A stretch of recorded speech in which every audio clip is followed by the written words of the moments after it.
Bueno, estamos ao vivo de novo. Esperar o pessoal chegando, né? Conforme o pessoal for chegando, a gente pede que vá se manifestando e nos dando feedback de como é que tá. Olha aí o Pedro, rapaz, Nininho, Davi, vamos chegando, Fernando, vamos chegando aí, gurizada. Cunha, Auto Boss Multimarcas, Marcelo. Vamos lá, pessoal. Estão ouvindo bem aí? Como é que tá a imagem, som? Tá tudo tranquilo? Sinal, tá beleza? Emílio? Emílio, rapaz, Altenburg. Quanto tempo, irmão velho?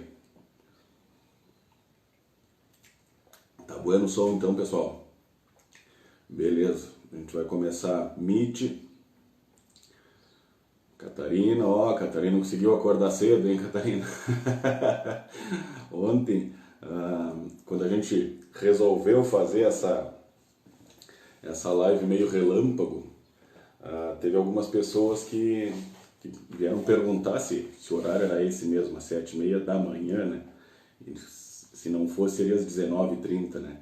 Mas hoje o nosso objetivo é inclusive pôr à prova aquele velho e conhecido ditado de que Deus ajuda quem cedo madruga, né? Então vamos ver quantas pessoas a gente vai ter na live aí, mas independente do número de pessoas, não vai mudar em nada a nossa motivação de estar aqui conversando com vocês, porque como a gente disse na live de sexta-feira, em conjunto com o Antonioni, que inclusive lembrando, amanhã a gente vai ter a continuação daquele assunto, né?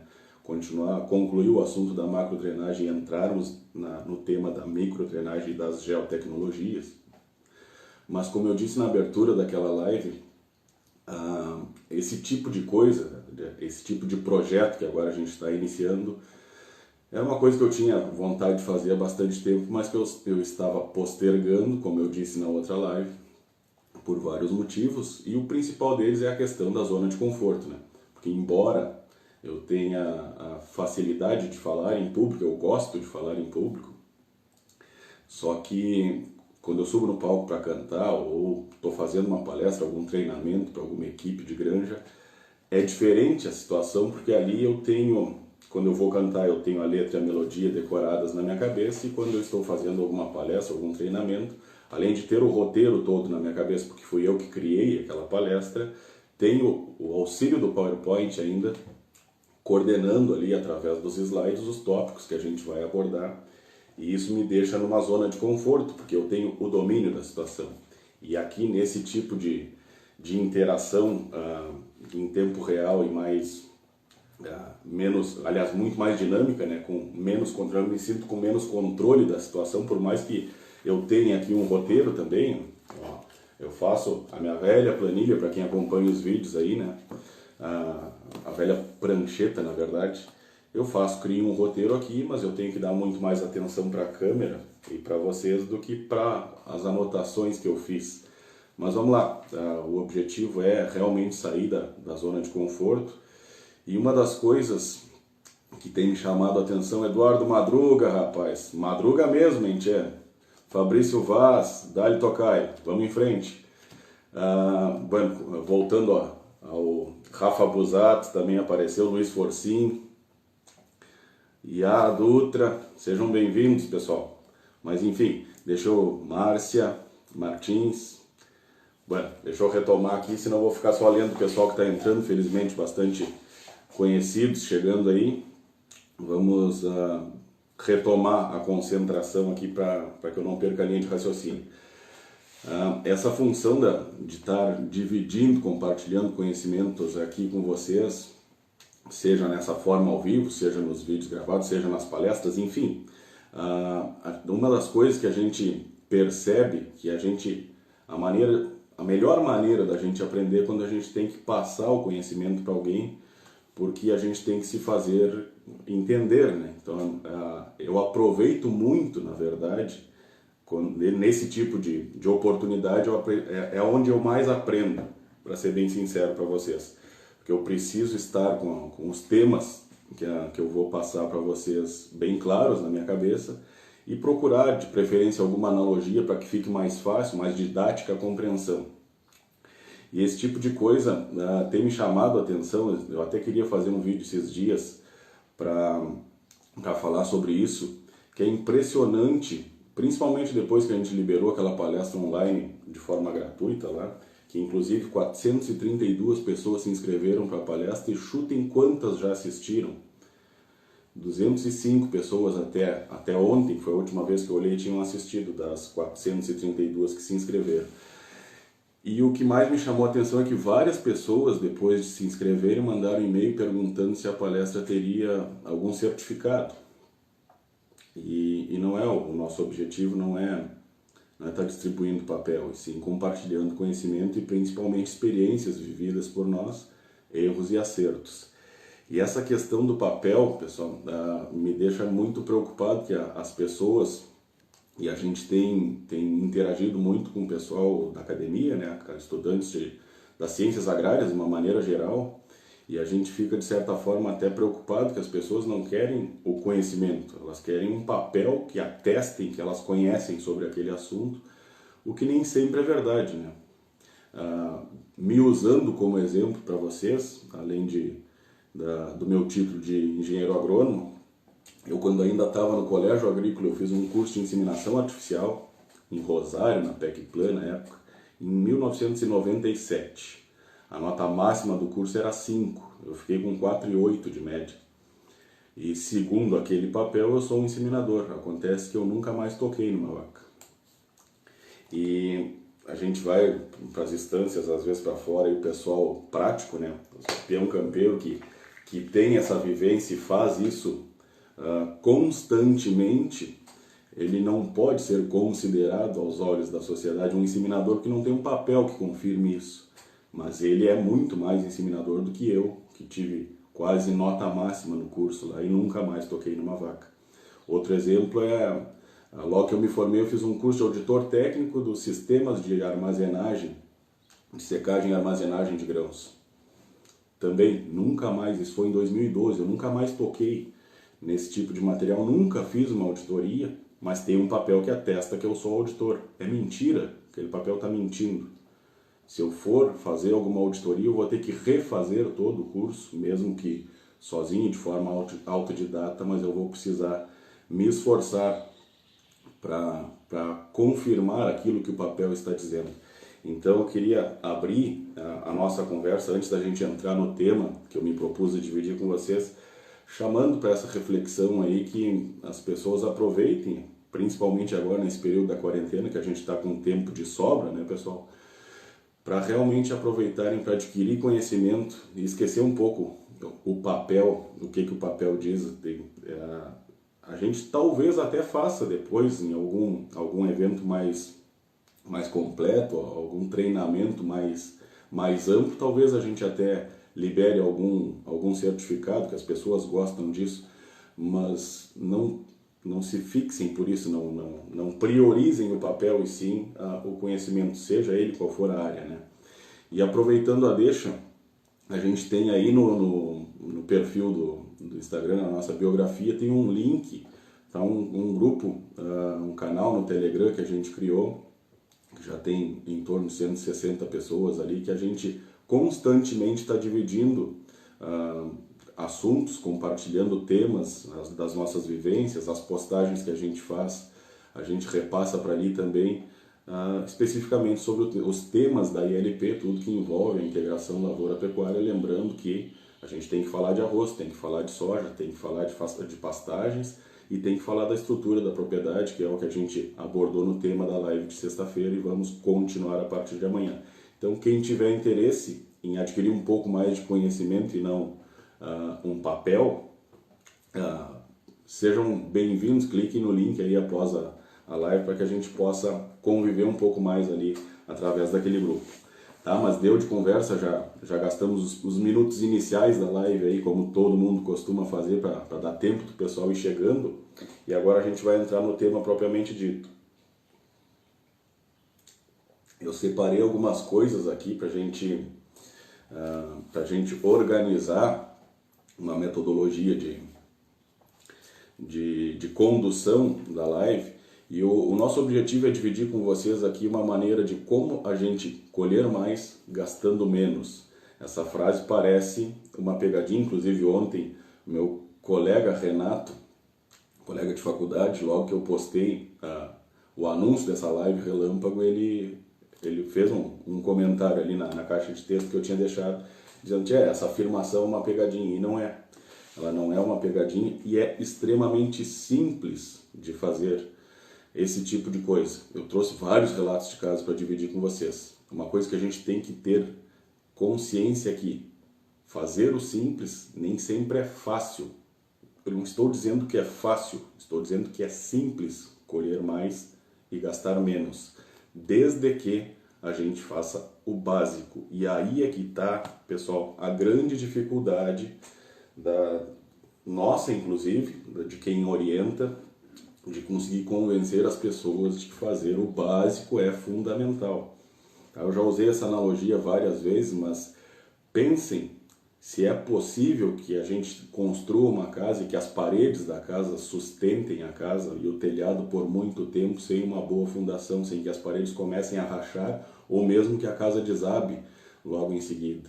Então não existe, ainda mais dependendo do tipo de terreno. Na nossa realidade de Pelotas, por exemplo, aqui virado em Banhado, tem um monte de empreendimento de condomínios sendo construídos ao nosso redor aqui em cima de áreas de banhado. Imaginem uma construção de um edifício desses em cima de uma área de banhado sem uma boa fundação. Então fazer o básico é sim fundamental. E aí é que está o grande pecado das pessoas que estão colhendo menos e gastando mais. Tá? Isso mal comparando, para quem fez faculdade de agronomia vai entender o que eu vou falar, e mesmo para quem não fez, acho que a analogia vai ficar clara. Quando a gente está no ensino médio, a gente tem disciplinas aí de matemática, de física, de química, de biologia. Essas disciplinas servem de base para a gente fazer, dentro da faculdade, depois desenvolver alguns raciocínios de algumas outras disciplinas um pouco mais técnicas e mais específicas. Mas quando a gente entra para a agronomia, no primeiro semestre a gente tem de novo matemática para agronomia, ou cálculo básico, química, física, desenho, que lá no ensino médio a gente tinha geometria, né, dentro da matemática, enfim. No primeiro semestre a gente volta a ter coisas básicas. E a partir do segundo semestre, terceiro, daí para diante, a gente começa a entrar em hidrologia, em hidráulica, em topografia, em fisiologia, em bioquímica. E adivinhem, pessoal, quem que vai ter dificuldade depois em topografia, em hidrologia, em hidráulica, nessas engenharias rurais? Quem estava fraco em matemática e física. Adivinhem quem vai ter dificuldade em bioquímica e fisiologia? Quem era fraco em química e biologia. Ou seja, sempre que a gente peca na base, para frente, tudo vai ficar complicado. Vai ficar mais difícil. Não fica impossível, mas fica mais difícil e tende a ter mais facilidade de ter mais sucesso quem está bem na base. E qual é a nossa base, falando em lavouras? Uma coisa que eu preciso deixar claro. Toda e qualquer vez que vocês me verem entrando no ar ou assistir algum vídeo gravado, uma palestra presencial, as afirmações que eu vou fazer sempre são dentro da realidade que a gente trabalha e da realidade que a gente se propôs a compartilhar com vocês. Ou seja, integração lavoura-pecuária em terras baixas, áreas de arroz em rotação com soja, com forrageiras e pisoteio e pastejo e gado em cima das áreas. E como o Antonioni bem falou na live de sexta-feira, o arroz é o anfitrião da várzea, eu concordo plenamente com ele, e ainda é e vai ser por muito tempo a lavoura mais segura que a gente tem nas terras baixas, pelo fato da irrigação. Então, este ano, inclusive, é uma prova disso, né, pessoal? As lavouras de soja estão tendo... Paulico, rapaz, seja bem-vindo! As lavouras de soja estão tendo aí uma dificuldade pelo déficit hídrico, né? E as lavouras de arroz, com a segurança da irrigação, estão tendo uns bons resultados. Ainda Comparando a soja, se a gente for comparar a soja das terras altas com as terras baixas ainda assim estão melhores, mesmo frente a toda a dificuldade que a safra apresentou. Tá? Mas o que eu quero deixar claro é que as afirmações, as dicas, as orientações, as experiências que a gente vai passar adiante são desta realidade de terras baixas, de área de arroz, em cotação com soja e integração lavoura-pecuária. Então, voltando ao que eu estava falando das questões básicas, o que é a nossa fundação, o fundamento do nosso sistema. No caso do arroz, eu falei isso na live de sexta, no caso do arroz é época de semeadura e irrigação, são os dois esteios da produtividade do arroz. E na soja é época de semeadura e drenagem. Da mesma forma, são os esteios da lavoura de soja nas terras baixas. Então, a melhor maneira da gente obter resultados eu vou passar a partir de agora a dar alguns relatos de caso para depois a gente fazer um raciocínio mais completo, e eu quero trazer esses relatos de caso para apresentar para vocês, de certa forma, comprovações do que eu estou falando, e a gente encerra a live com algumas sugestões, algumas orientações de como chegar neste ponto. Tá? Mas, para resumir essa parte inicial, a base de tudo está. Se a gente tivesse que escolher uma única coisa, como eu também gosto muito de falar, o exemplo de um arqueiro que está diante de 8, 10 alvos, ele pode ser o melhor arqueiro do mundo, pode ter a melhor pontaria do mundo, se ele não souber em qual alvo ele atirar, de nada vai adiantar. Então, se a gente tivesse que escolher um único alvo, seja para arroz, seja para soja, seja para as forrageiras, é época de semeadura. Nada, absolutamente nada vai mudar tanto o resultado da lavoura quanto a época de semeadura da lavoura, seja ela de grãos, seja ela de pasto ou de carne, né, Madruga? Como o Madruga costuma falar aí das nossas forrageiras, das pastagens. Então, época de semeadura é fundamental. Eu vou apresentar para vocês alguns relatos de caso aqui, para a gente contextualizar e comprovar isso tudo que eu estou dizendo, de que colher mais, quanto mais eu colho, menos eu gasto, de que isso é verdade. Então, eu separei aqui 3 relatos de caso, um deles, quando eu ainda estava na Corteira Dentro. Eu vou preservar o nome dos produtores, porque inclusive eu não pedi autorização para eles para citar os cases, tá? Então eu vou citar só o que aconteceu em si, do que propriamente falar de quem que eu estou falando, até porque isso é o menos importante, o conceito das coisas é que realmente importa.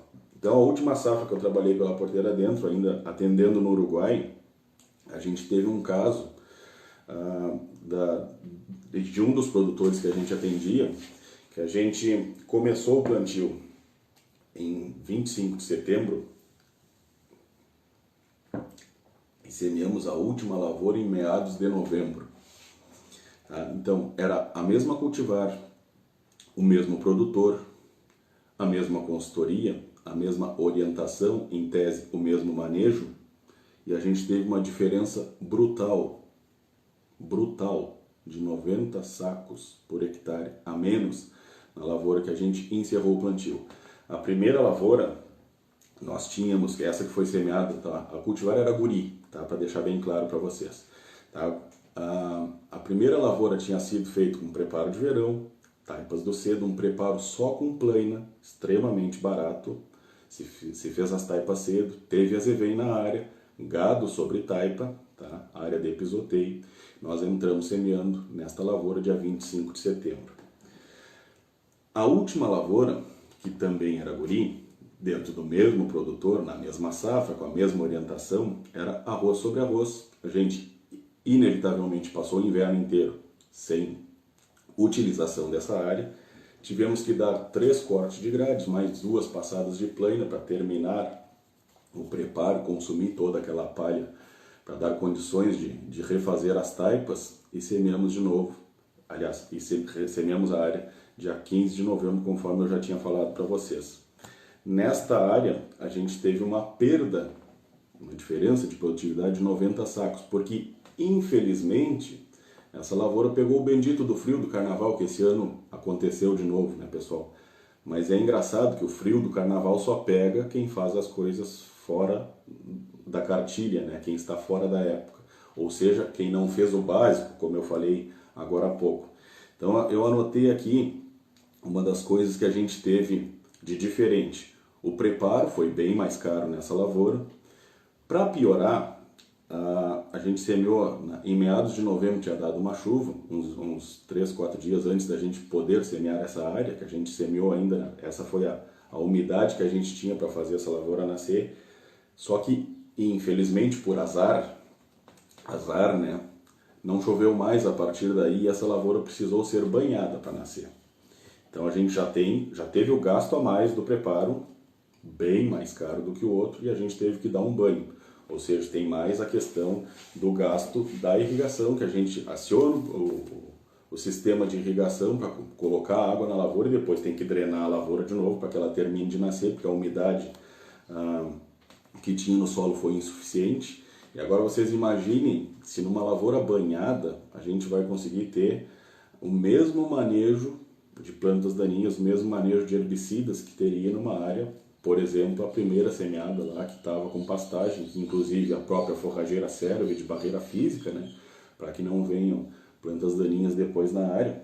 Então isso por si só já seria uma diferença, nós tendo que banhar a lavoura e depois drenar ela de novo para que o arroz possa emergir, para depois a gente fazer o manejo da ureia no seco, colocar o pós-emergente para colocar água na lavoura de novo. Quando a gente dá o banho, vocês acham que é só o arroz que vai nascer? A gente colocar essa umidade, tirar de novo para terminar, para emparelhar o nascimento da lavoura. Será que é só arroz que vai nascer? Óbvio que não, né? Então o manejo de plantas daninhas também já vai ficar mais caro. Então já é o terceiro ponto. O preparo foi mais caro, a gente teve custo de banho nessa lavoura, tá? E o manejo de herbicidas acabou ficando mais caro. Eu já falei para vocês que essa lavoura colheu 90 sacos a menos. E ela já está custando quanto a mais? Infelizmente eu não fiz essas contas aqui, mas era para ter trazido. Como a ideia da live foi meio relâmpago, eu acabei que anotei algumas coisas de diferença de custos que a gente teve, mas era bom, embora a diferença de produtividade seja muito marcante, a gente já pode ter uma noção do quanto de prejuízo que essa lavoura nos deixou, mas se a gente tivesse os gastos mais na ponta do papel seria mais interessante. Eu de repente faço depois um vídeo para colocar lá no canal do YouTube com esses passo a passo, esses comparativos econômicos mais bem feitos. Mas tirando tudo isso, pessoal, que eu já relatei para vocês, preparo mais caro, a gente teve que dar banho na lavoura, a gente gastou mais com herbicidas. Como eu disse, era uma lavoura de guri, arroz sobre arroz, semeada em novembro, ou seja, fora da época. O guri, como todos sabem, já tem uma suscetibilidade à brusone bastante alta e nós colocando fora da época, essa suscetibilidade por si só já aumenta. Para piorar, era uma resteva de arroz de guri sobre guri, então já potencializa um pouco mais. A gente teve que banhar a lavoura nasceu toda desparelha. Como é que se acerta o ponto da primeira aplicação de fungicida numa lavoura dessas? Eu digo para vocês, não se acerta. Não existe. Dentro da mesma área nós tínhamos uns 4 estágios diferentes de lavoura pelo menos. E esta lavoura inevitavelmente precisou de 4 aplicações de fungicida. 4 aplicações de fungicida, colhendo 90 sacos a menos e gastando tudo que já gastou a mais, que eu já relatei para vocês. Então, a gente podia inclusive encerrar os relatos de caso só com esse, para comprovar para vocês que se a gente fizer o básico, a gente vai colher mais e gastar menos. Se fosse só esse relato de caso, já estava comprovada a minha tese, mas nós vamos continuar. Agora eu vou trazer alguns relatos de caso dessa safra, tá? Que a gente está, de coisas que a gente está procurando fazer com os clientes que a gente está atendendo agora. Antes de passar para esse ponto, eu anotei aqui um erro grave que o pessoal comete, geralmente, quem planta fora da época, tende, pessoal, a tentar compensar o atraso em adubação. Isso é um tiro no pé muito bem dado, principalmente quando a gente fala em nitrogênio. Aí nesse caso específico, é uma lavoura de guri, se fosse aumentada a dose de nitrogênio, ia piorar a situação. Daí a gente ia gastar mais um pouco em adubo E essa diferença de produtividade provavelmente ia ser maior ainda, porque ia dar mais problema de doença na lavoura, pelo desbalanço nutricional que nós criaríamos. Então, esse erro grave, pessoal, do que acontece? De uma maneira, eu já vi várias vezes o pessoal tentar compensar a época aumentando o adubo. A lógica está completamente invertida. A gente tem que investir em adubação e entregar uma boa nutrição para as lavouras de dentro da época que tem condições de expressar o seu potencial produtivo, pela condição de nós fazermos a parte básica bem feita e entregarmos para a lavoura a oportunidade dela expressar o seu potencial.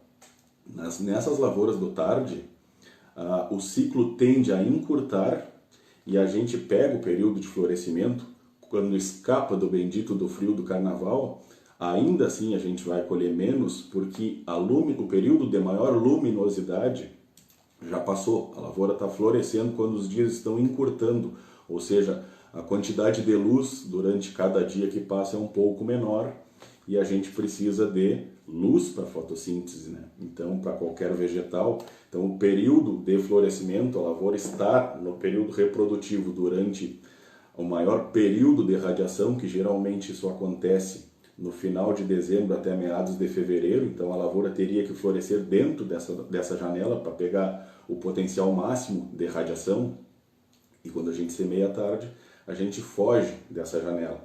Então o potencial produtivo da lavoura por si só já está reduzido.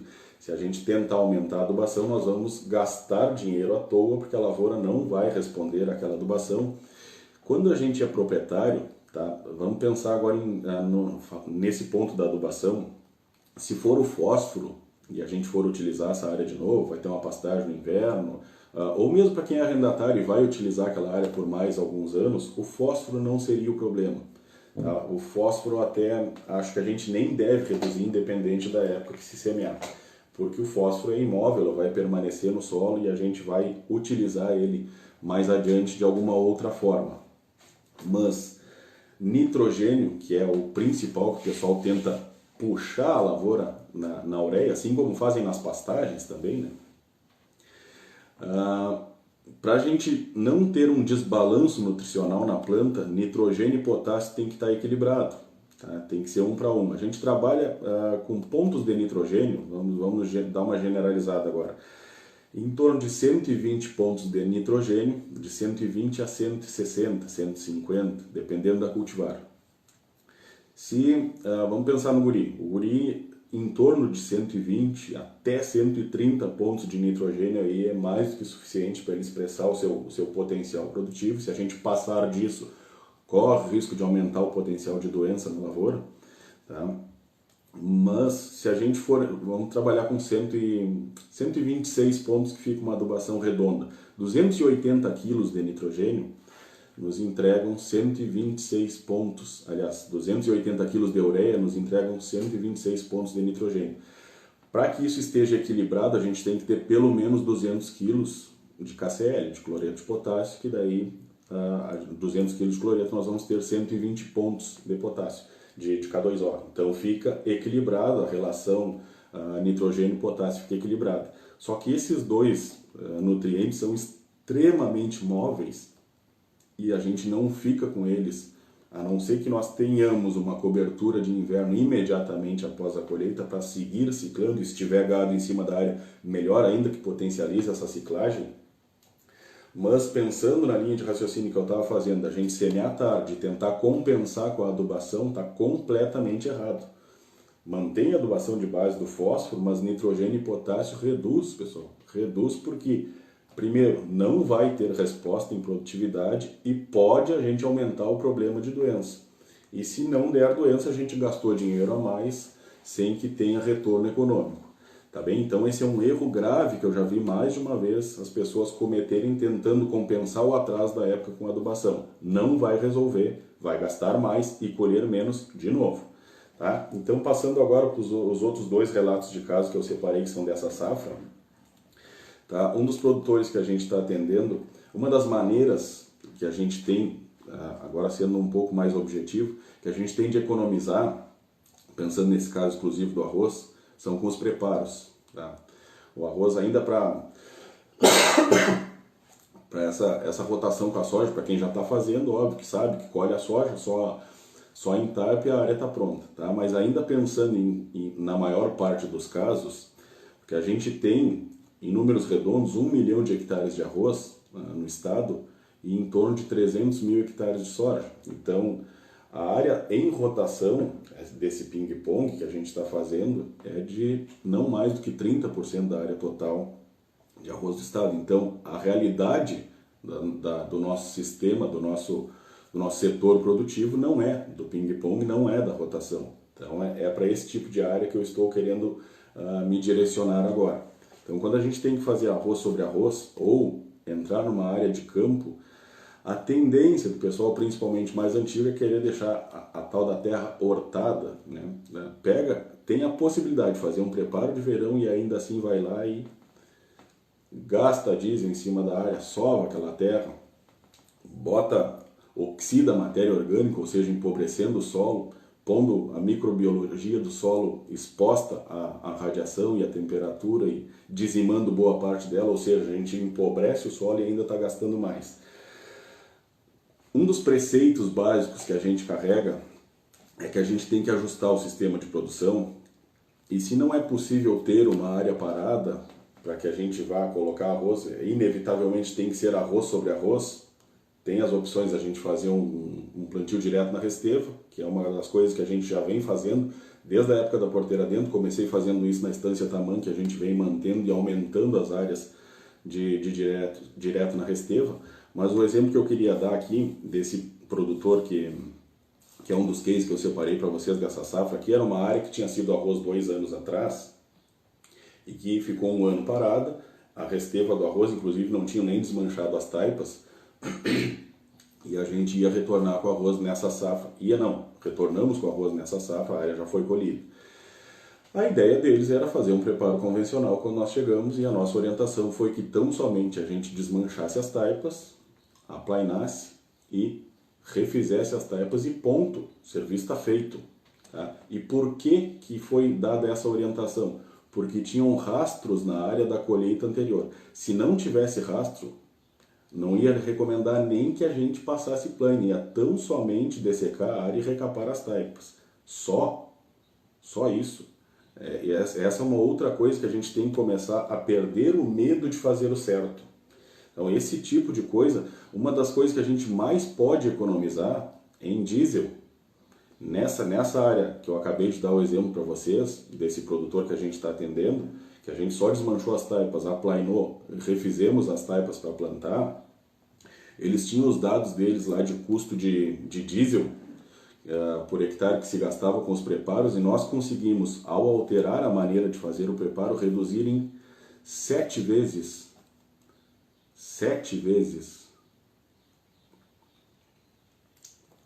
ou melhor, 5 vezes, perdão, reduzimos em 5 vezes o custo de diesel que eles tinham. Geralmente o consumo era de 35 litros por hectare e nós conseguimos reduzir para 7 litros por hectare. Então, esse tipo de coisa reduziu o custo de diesel em 5 vezes e esta lavoura específica, pelo histórico que eles nos passaram, as produtividades giravam em torno de 170, 180, pensando na cultivar Gori, que foi o que a gente colocou na área. Este ano a lavoura colheu 195 sacos. Foi a primeira área que a gente semeou, também no entorno do dia 25, 26 de setembro ali.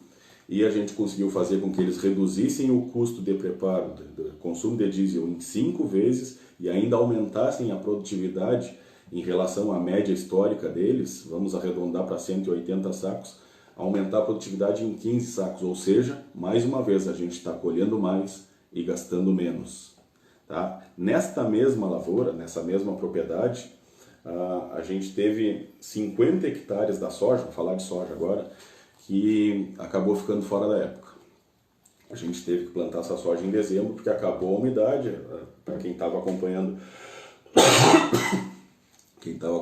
a safra aí sabe que teve um período grande aí de falta de umidade entre novembro e dezembro, e depois no meio de dezembro, quando deu uma chuva, a gente entrou plantando os últimos 50 hectares que estavam faltando para completar o plano de lavoura desta safra. Adivinhem vocês agora qual a única lavoura de soja desta propriedade que a gente teve que fazer uma aplicação a mais de inseticida e fungicida. Exatamente na lavoura plantada fora da época. Ou seja, essa lavoura já vai colher menos pelo potencial produtivo da falta do preceito básico que a gente falou no início da fundação da nossa casa. Por si só, ela já iria colher menos por este aspecto de atraso da época de semeadura, e ainda assim a gente teve que fazer só nela uma aplicação extra. Então, de novo, a lavoura está custando mais e vai colher menos. Tá?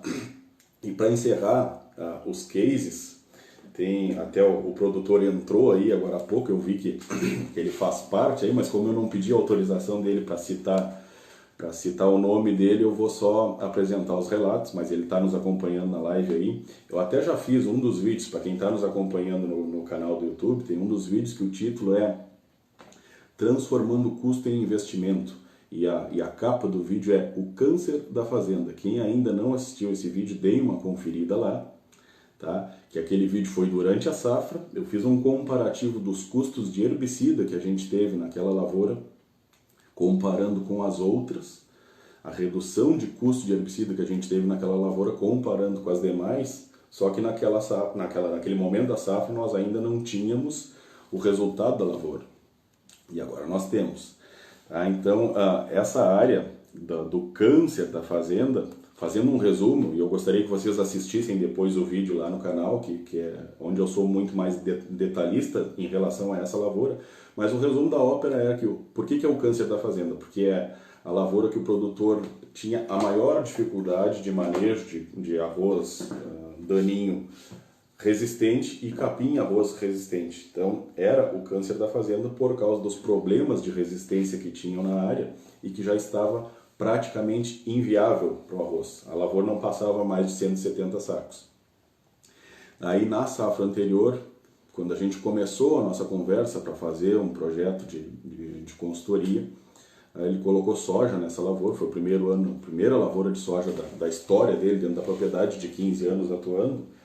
E no período de inverno a gente entrou com uma pastagem com um gado sobre taipa, com pisoteio, essa função toda, e voltamos com arroz, que era uma coisa que eu tive que me esforçar um pouco para convencer o produtor de fazer isso, porque como era o câncer da fazenda, na concepção dele precisaria de mais 2 anos de soja, pelo menos, para que a gente pudesse voltar com arroz naquela área. Mas, pensando na possibilidade da gente economizar, era uma resteva de soja, era só colher, entaipar, botar uma forrageira de inverno ali, para aproveitar, gerar renda no inverno com a pecuária em cima da área e fazer o papel da cobertura de inverno, de ciclagem de nutrientes com a pecuária e ainda de barreira física para a função das plantas daninhas.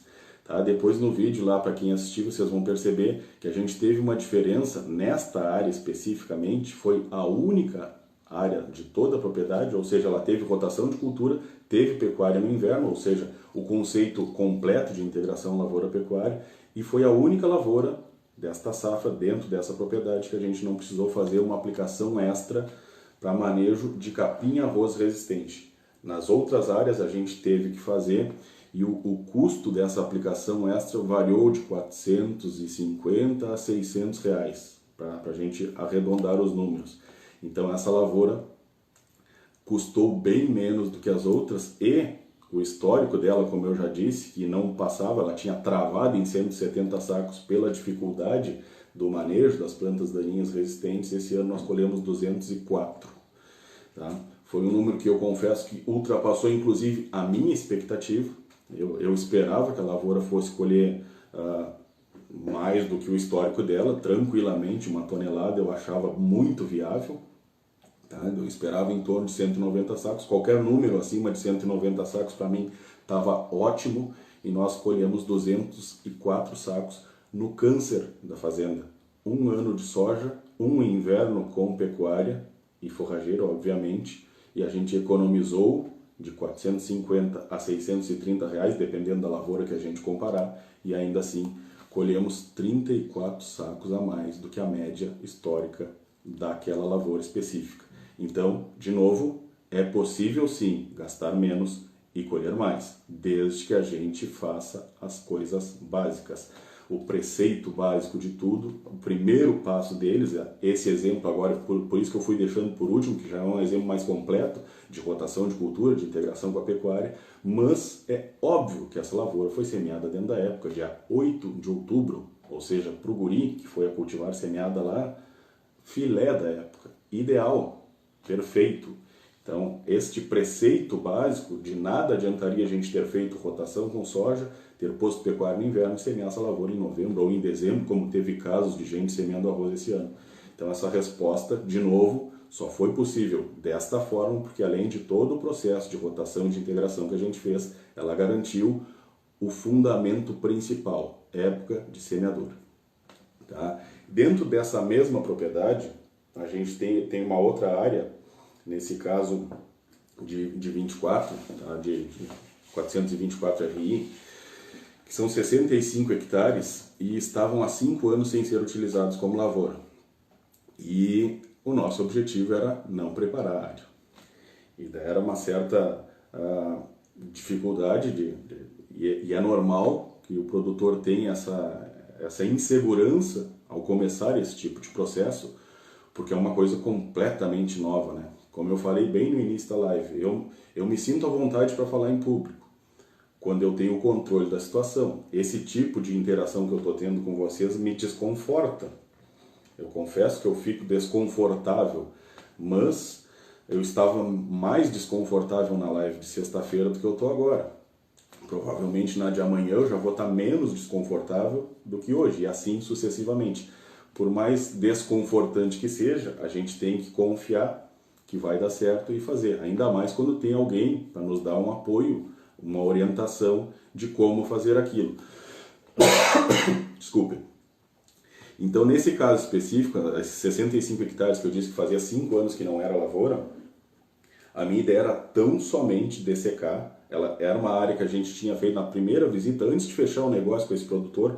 Eu fui fazer uma visita antes dele terminar a colheita da safra anterior, até para eu ter uma noção da realidade da propriedade dele. E nesta lavoura específica, eu sugeri que ele colocasse um azevém cedo, inclusive foi antes da resteva de soja. Essa lavoura era uma área que era para ser um preparo de verão. Como a gente ainda não estava trabalhando em conjunto, foi uma falha que tinha que ter sido aproveitado para fazer o preparo antes da semeadura da forrageira nesta área, para ela já ficar completamente pronta. Mas pelo menos um passo a gente deu, colocamos uma forrageira de inverno. A área tinha sido, 5 anos atrás tinha sido arroz, e num destes anos de descanso teve um sorgo forrageiro num desses anos anteriores. E a gente semeou esse azevém de avião para ganhar tempo, essa função toda, e ficou uma pastagem até final de agosto, início de setembro, quando a gente dessecou, e o meu objetivo era tão somente dessecar e fazer as taipas na hora de plantar. Só que dos 65 hectares, tinham 15 hectares que tinha um pouco de rastro ainda da colheita antiga, e nesta área a gente fez um preparo leve, uma gradezinha leve, uma grade com plano, só deu uma mexidinha para esfarelar esses rastros, aplainamos a área e entaipamos para plantar. Foi a primeira lavoura que a gente plantou, ali pelo dia 26, 27 de setembro, e essa lavoura fechou média de 219 nessa safra agora. E sendo que 77% desta área a gente não fez nada. Foi dessecada a pastagem e a gente fez as taipas na frente do plantio. Dentro da mesma, eu estava comparando para vocês aí realidades de lavouras dentro da mesma propriedade, comparando uma lavoura com outra, mas neste caso agora o comparativo que eu quero fazer é de quarteirões de uma mesma lavoura, para nós fazermos o comparativo, ou seja, desses 65 hectares, 77% deles, ou seja, 50 hectares a gente não fez nada, além de dessecar e fazer as taipas para plantar. E em 15 hectares, 23% da área, a gente preparou, aplainou, tá? Por menos que se gaste, que foi um preparo barato, assim como o case anterior que eu relatei para vocês, mas a gente passou uma gradezinha leve, uma plaina para fazer as taipas. Teve um gasto a mais. E este quarteirão específico colheu 213. Ou seja, dentro da mesma lavoura, o quarteirão que a gente gastou um pouco a mais, por menos que tenha gastado a mais, a gente gastou mais naquele quarteirão e ele colheu menos. Se tivesse colhido igual, pessoal, já estava no prejuízo, porque ele tinha custado mais. Então, esse monte de relato de casos que eu trouxe para vocês, a gente só tem mais 15 minutos para concluir a live.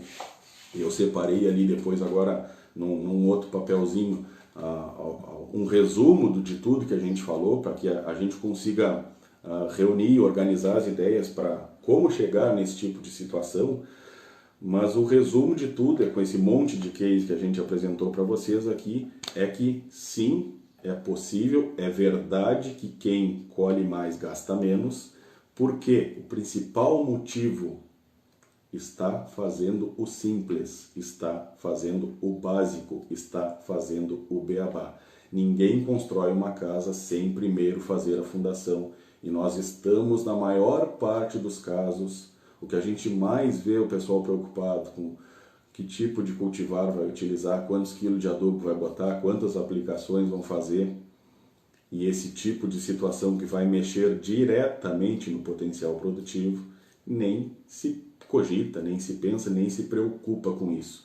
Como a gente falou no caso da live de sexta-feira, da reestruturação da propriedade, seria o primeiro passo de todos. Tá? Essa função do arroz, por que eu falei quase que exclusivamente arroz? Dei um exemplo só de soja aqui, porque, de novo, o arroz ainda é, e por muito tempo vai ser, a lavoura mais segura, do nosso sistema de terras baixas, tá? Pela função da irrigação. Por muito tempo ainda vai ser primeiro, porque a área de soja, eu já citei para vocês, a área de soja em rotação com arroz ainda é muito pequena, no máximo 30% da área total de arroz, ou seja, 70% das áreas vai continuar sendo arroz sobre arroz. Tá? Então é por isso que eu foquei muito nessa questão do arroz, porque é a realidade da maior parte dos casos do nosso estado. Tá?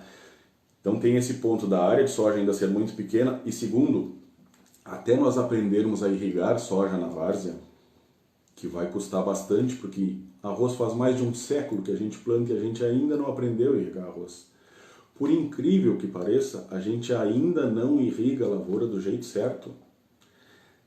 N exemplos a gente tem, N relato de casos que a lavoura levou 10, 15 dias, 20 às vezes, ainda mais. Essa safra, por exemplo, que não choveu, que São Pedro não ajudou no momento da irrigação, teve lavouras que levou, quarteirões que levou 3 semanas para completar o banho. Sendo que na bibliografia, se a gente for lá para a recomendação técnica, a gente tem até o 4º dia após a aplicação do herbicida e da ureia para completar o banho na lavoura sem perdas de produtividade. Então vocês imaginem o quanto a gente ainda tem que melhorar, e isso passa diretamente pela reestruturação das propriedades que a gente falou na live com o Antônio na sexta, e vamos dar continuidade amanhã. O primeiro passo é esse. E é de novo, nós voltarmos para as fundações da nossa propriedade, para as fundações da nossa casa, fazermos o básico. Antes de se preocupar que cultivar vai ser, quantos quilos de adubo vai botar, que produto vai aplicar, quantas aplicações vão fazer, esqueçam essa merda, com perdão da palavra. Mas isso não vai mudar o resultado de vocês tanto quanto plantar dentro da época e irrigar bem. Plantar dentro da época e drenar bem, pensando em arroz e soja. Isso vai servir a mesma lógica para as pastagens de inverno.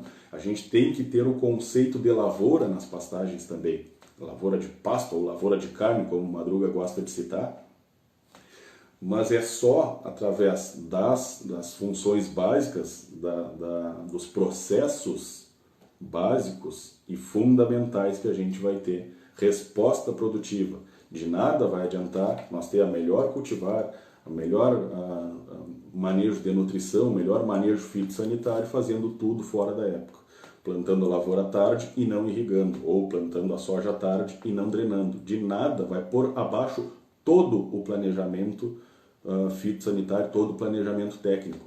Mais uma vez, vou reafirmar e vou morrer afirmando isso. Os nossos problemas são muito mais operacionais do que técnicos. Enquanto nós não resolvermos as nossas operações a ouro e fio, esqueçam a parte técnica, porque ela pouco vai mudar o resultado de vocês.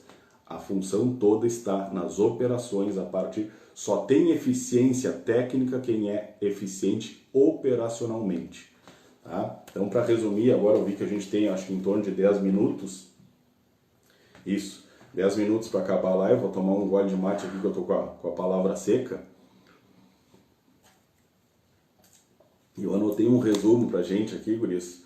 Tá? Então, o resumo da ópera, na verdade, está em primeiro passo, plantar dentro da época. Tá? Só que esse plantar dentro da época, ele tem alguns outros pontos, digamos, de benefícios indiretos. Tá? O principal benefício de plantar dentro da época é a gente ter o potencial máximo produtivo do material, seja ele qual for, de arroz, de soja, de forragem, tá? A gente garantir época de semeadura para qualquer cultura que seja, a gente está entregando para ela a possibilidade de expressar seu máximo potencial. Fora isso, vamos pensar nas questões operacionais que eu acabei de falar. Se a gente plantar cedo, tá? Eu citei lá no início da live, do primeiro relato de caso, que eu falei que a gente teve que banhar uma lavoura para nascer. Lavoura do cedo não precisa de banho, sempre chove em cima. Sempre chove em cima. Essa é a 10ª safra que eu estou atuando no campo, entre estágio, período de atuação dentro da porteira dentro e 2 safras de atuação pela Pedra Moura. Eu nunca precisei banhar uma lavoura semeada dentro da época. Na verdade, a única lavoura que eu precisei banhar na vida até hoje foi essa que eu relatei para vocês, do case do Uruguai, na safra 17-18. Tá? Então, primeiro passo, tá? Além da gente garantir potencial produtivo, dispensa esse gasto de energia, e esse gasto de energia foi uma coisa que me faltou falar lá no início. Pensem, a gente está pensando nos gastos diretos, né? De desembolso, quanto é que custa ligar o sistema de irrigação. Eu falei que a gente gastou a mais de preparo naquela lavoura que se banhou. A gente gastou mais com preparo, a gente precisou banhar, a gente gastou mais com herbicida, gastamos mais com fungicida. E quanto que isso representou dentro da propriedade, no atraso das operações das lavouras de soja depois, ou da irrigação das primeiras lavouras, porque a gente já estava irrigando as primeiras lavouras enquanto semeava essa desgraça dessa lavoura de fora da época aí. Então vocês raciocinem o quanto que nos tira de energia do processo operacional dentro da propriedade, isso a gente não mede. A gente não mede esse tipo de coisa.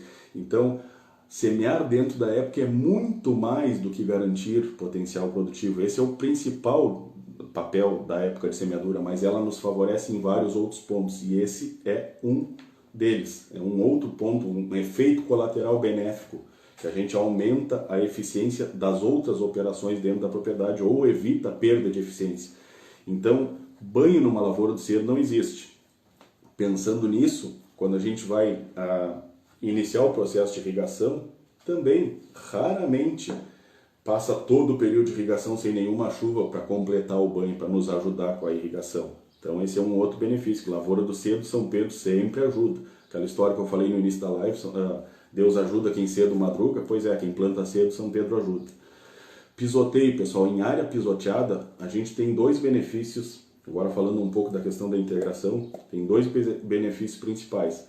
Para garantir a época de semeadura, o pisoteio, por firmar muito mais o piso, nos garante entrar semeando. Se a gente fizer uma boa drenagem, com uso, com trator com roda de ferro, uma drenagem fina, a gente tranquilamente entra 2 dias antes de quem tem, mesmo que seja um preparo de verão ou uma resteva de soja entaipada cedo, que não teve pisoteio, a gente entra 2 dias antes a gente começa a semeadura em relação a esse tipo de área que não teve pisoteio. Então o pisoteio nos garante, fora o processo todo lá da gente ter uma renda no inverno, ciclagem de nutrientes, proteção de plantas daninhas, a gente ainda tem esse benefício indireto de plantar 2 dias mais cedo, e a água da irrigação dentro de uma lavoura de pisoteio anda muito mais. Isso vocês comprovem com os aguadores, conversem com eles, com o aguador ou com o capataz que anda em todas as lavouras, e peçam para eles darem um relato de caso para vocês, como que a água andou numa área que tinha pisoteio, comparado numa área que foi feito um preparo convencional. Ainda mais num ano seco que nem esse, pensem na diferença da eficiência da irrigação que teve nesse tipo de situação. Tá? Esse caso do câncer da fazenda que eu relatei para vocês, a gente teve o relato de caso de um dos capatazes lá, e eu tinha falado isso para eles antecipadamente durante uma palestra de treinamento pré-semeadura, e depois ele, na verdade, me chamou a atenção, aquilo que tu tinha dito, que a água ia andar melhor, verdade, está andando muito mais na área que teve pisoteio e na área que não tinha gado, a água não anda, ela fica borbulhando e não vai para frente. Então, outro benefício de plantar cedo, colher cedo, pessoal. Eu vou ter que dar uma apurada aqui que só tem 5 minutos, tá? Mas colher cedo. Colher cedo a gente ganha em eficiência operacional, as jornadas são mais longas, o período diário de colheita é maior, a tendência é que chova menos nesse período das colheitas do cedo. A gente ainda pega o mercado em alta, que depois que começa a colheita a pleno, a tendência é que vá perdendo um pouco o preço. E a gente, o melhor de tudo, entrega para o manejo pós-colheita ainda cedo. A gente tem a possibilidade de fazer, se for repetir arroz sobre arroz, de fazer uma colheita no seco e plantar arroz sobre arroz direto na resteva. Só assim a gente consegue, colhendo cedo e não fazendo rastro na área. Tá? E se não for repetir a área, a gente entrega para um manejo pós-colheita cedo, para que a gente consiga deixar essa área pronta para receber uma pecuária, por exemplo, também cedo, dentro da época dela, até meados de abril. Uma época ideal para as forrageiras seria da metade de março a metade de abril. Então, se a gente colher cedo, pega o guri, que é um exemplo que a gente usou bastante nessa live aí, é possível colher em fevereiro ainda. Então a gente tem depois todo março e todo abril para deixar essa área pronta para estabelecer uma forrageira para passar o período de inverno aí tendo uma renda em cima da área. Tá? Então esse tipo de coisa da época nos garante todos esses outros benefícios que eu acabei de falar para vocês. Então a economia dos preparos, o furo da bala está, o resumo de tudo que a gente falou, como é que é possível colher mais e gastando menos? Reestruturando o sistema produtivo da propriedade, onde a gente consegue gastar menos com os preparos, aumentando o potencial produtivo da lavoura, por garantirmos a época de semeadura. O resumo da ópera é extremamente básico. Por isso que eu falei naquele início lá, fiz aquelas analogias da casa, das disciplinas da faculdade, porque de fato é isso. A gente aumenta e muito a eficiência operacional e a resposta em produtividade, fazendo o simples, fazendo o básico. Então, lavoura do cedo nos permite ter preparo barato, aumento de potencial produtivo, colher no cedo, recomeçar o processo ainda cedo, pegar o mercado em alta, enfim, são N vantagens para quem faz a coisa certa. E aí é que está o grande segredo de quem está colhendo há anos acima de 10 mil quilos, acima dos 200 sacos. Não é recomendação de lavoura, não é cultivar mágica, não é quilos de adubo, não é produto. É fazer os processos operacionais muito bem feitos. Tá bem, pessoal? O que eu tinha separado para vocês no dia de hoje era isso. Eu acho que nos sobra 1 minuto e pouco aí antes que a live encerre por si só, né? O Instagram nos boicota aqui e cancela a live quando chega em 59 minutos e 59 segundos. Então eu já vou aproveitando para me despedir de vocês. Sozinho eu não consegui dar muita atenção para os comentários, porque senão eu perdia a minha linha de raciocínio. Até peço desculpa por ter interagido pouco. Eu vi que alguns comentários que o pessoal tinha postado aí, de repente até alguma pergunta eu deixei escapar, mas eu me comprometo a dar uma revisada nisso. E depois responder, talvez pelos stories, talvez direto lá, talvez não, no grupo do Telegram, com certeza vai ter algum complemento sobre o que a gente falou aqui. Tá? E essa live vai ficar disponível nos stories por 24 horas e depois eu vou extrair ela do Instagram para colocar no canal do YouTube, para deixá-la disponível por mais tempo. Para quem não pôde acompanhar, eu fiz um desafio aí, eu sei que o horário era desafiador, né, 7h30 da manhã, mas eu me desafiei e gostei muito de que vários foram desafiados e participaram conosco aí. Nosso forte abraço, 1000 graças de coração, foi fundamental a participação de vocês aqui, espero ter contribuído um pouco mais e a gente se compromete a seguir aprendendo cada vez mais para seguir compartilhando com vocês os conhecimentos que a gente adquire e principalmente as experiências que a gente passou e passa até hoje. Um último recado, a parte prática sempre vai fazer total diferença. Se a teoria bastasse, a gente não precisava comer. Era só pegar o cardápio de um restaurante, ler o cardápio e estaríamos satisfeitos. Então, pessoal, foquem nas operações, foquem na parte prática. Obviamente, o embasamento teórico é fundamental, mas nada supera a prática. Forte abraço e até a próxima. Temos 3 segundos antes de encerrar a live. Valeu!